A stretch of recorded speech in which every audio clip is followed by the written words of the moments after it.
வணக்கம் உறவுகளே, இன்றைக்கு என்னுடைய யூடியூப் சேனலில் நான் உங்களுக்கு செய்து காட்ட போகிறது ஃப்ரூட் சலாட்.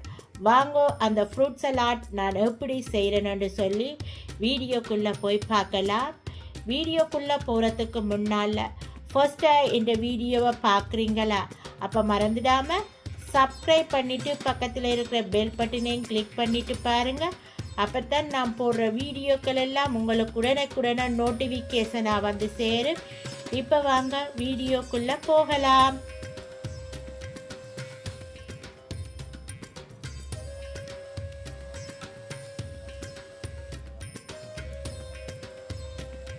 இன்றைக்கி நான் ஒரு சூப்பரான ஹெல்த்தியான ஆரோக்கியமான ஒரு ஸ்வீட் தான் ஃப்ரூட் சலாட் செய்ய போகிறேன். அதுக்கு தேவையான பொருட்கள் பார்க்கலாம்.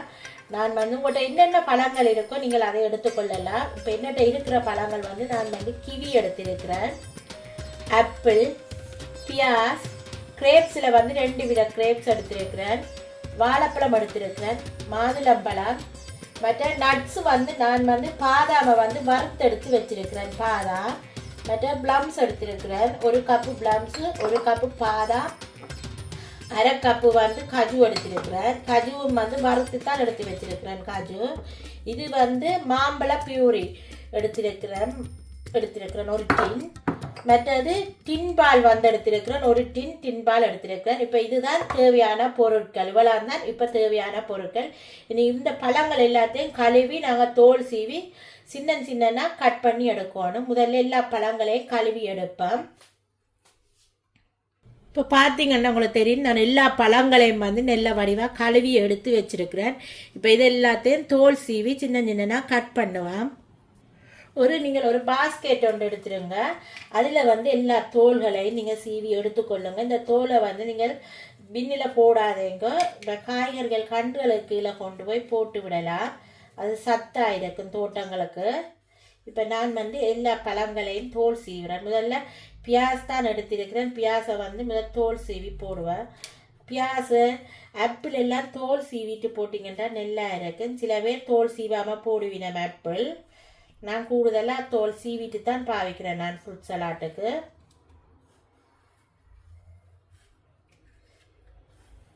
உங்கள்கிட்ட என்னென்ன பழங்கள் இருக்கோ நீங்கள் அதை வச்சு ஃப்ரூட் சலாட் செய்யலாம்.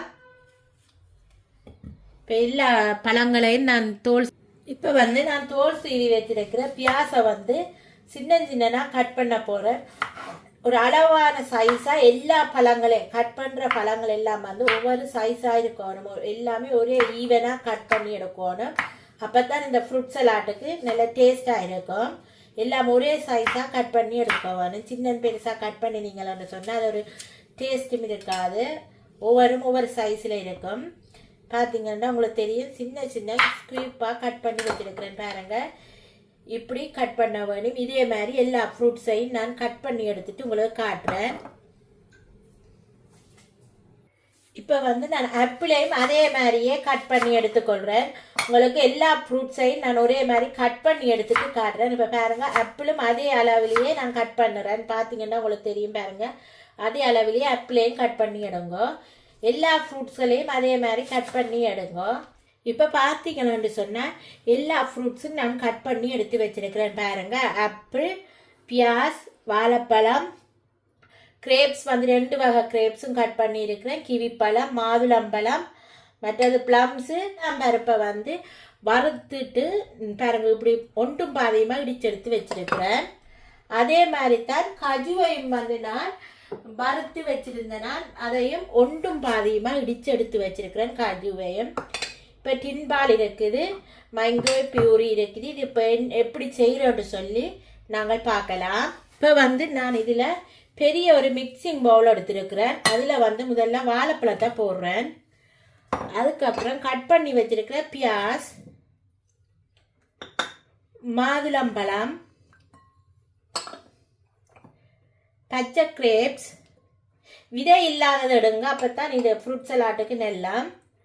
அதே மாதிரி சிவப்பு கிரேப்ஸ் போடுறேன். 2மே விதை இல்லாதது தான். மற்றது ஆப்பிள் கட் பண்ணி எடுத்து வச்சிருக்கேன், ஆப்பிளும் போடுறேன்.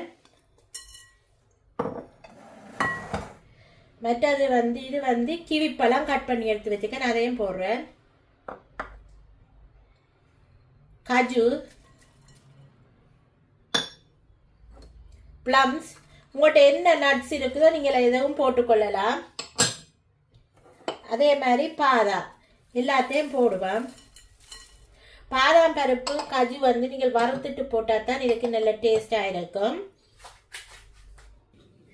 இப்போ வந்து எல்லாத்தையும் ஒருக்கா மிக்ஸ் பண்ணி எடுப்பேன். பார்த்தீங்களா ஃபுல் ஆகிட்டு பாருங்க. நான் எல்லாமே 2-3 பழங்கள் எடுத்தேன்னா எவ்வளோ நிறைய வந்திருக்கண்டு. கட் பண்ணால் நிறைய பழங்களாக வரும். நீங்கள் உங்களுக்கு அளவாக எடுத்துக்கொள்ளுங்க. இப்போ எல்லாத்தையும் நான் நல்லா மிக்ஸ் பண்ணிட்டேன். இப்போ இதுக்குள்ள வந்து டின்பாலை முதல்ல உடைச்சி ஊற்றுவேன். உங்களுக்கு இனிப்பு எவ்வளோ தேவையோ அதுக்கேற்ற மாதிரி டின்பால் விட்டுக்கொள்ளுங்க. நான் வந்து ஒரு டின்பாலில் 3/4 விட்டுருக்கிறேன்.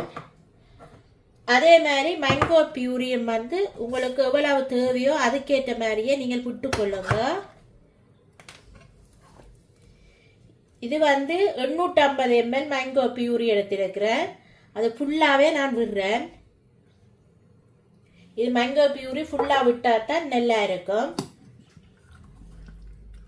ஃப்ரெஷ்ஷான மேங்கோ இருந்தால் நீங்கள் மிக்சியில் போட்டு அடிச்சுட்டு விடலாம்.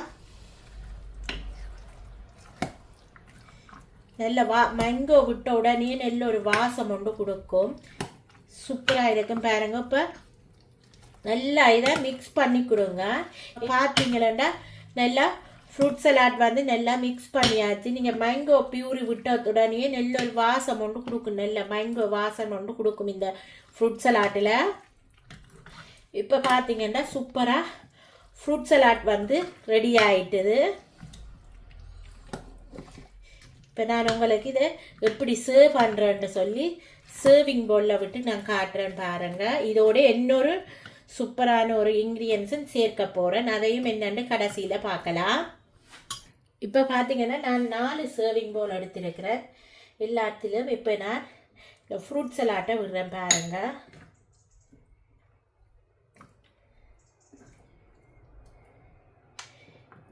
நாலு கப்பிலையும் ஃப்ரூட் சலாட்டை விட்டுட்டு நான் உங்களுக்கு காட்டுறேன். இப்போ வந்து இதில் வந்து நான் இப்போ சொன்னேன் உங்களுக்கு நான் ஒரு ஸ்வீட் ஒன்று போடணும். இதில் வந்து சூப்பராக நீங்கள் இதில் சேர்க்க வேண்டியது வனிலா ஐஸ்கிரீம் வந்து போடுங்க. வனிலா ஐஸ்கிரீம் வந்து போட்டிங்கன்னு சொன்னால் சூப்பராக இருக்கும். நான் இப்போ வனிலா ஐஸ்கிரீம் வந்து இதுக்கு மேலே போடுறேன். உங்களுக்கு என்ன ஃப்ளேவர் பிடிக்குமோ நீங்கள் அந்த ஃப்ளேவர் போட்டுக்கொள்ளலாம். வனிலா ஐஸ்கிரீம் போட்டுட்டு சர்வ் பண்ணினீங்கன்னு சொன்னால் சூப்பரான ஒரு ஸ்வீட் ரெடி ஆகிட்டுது. நீங்கள் உங்களோட வீட்டில் சிம்மலாக ஒரு பார்ட்டியல் அதுகள் வைக்கிறேன்னு சொன்னாலும் இதே மாதிரி நீங்கள் செய்யலாம். உங்களுக்கு இந்த வீடியோ பிடிச்சிருக்குன்னு நம்புகிறேன். பிடிச்சிருந்தா மறந்துடாமல் சப்ஸ்கிரைப் பண்ணிவிட்டு பக்கத்தில் இருக்கிற பெல் பட்டனையும் கிளிக் பண்ணிவிட்டு பாருங்கள். அப்போ தான் நான் போடுற வீடியோக்கள் எல்லாம் உங்களுக்கு உடனுக்குடனே நோட்டிஃபிகேஷனாக வந்து சேரும். இதே மாதிரி இன்னொரு ரெசிபியுடன் உங்களை சந்திக்கும் வரை உங்களிடமிருந்து விடைபெறுவது உங்கள் நான். பாய் ஃப்ரெண்ட்.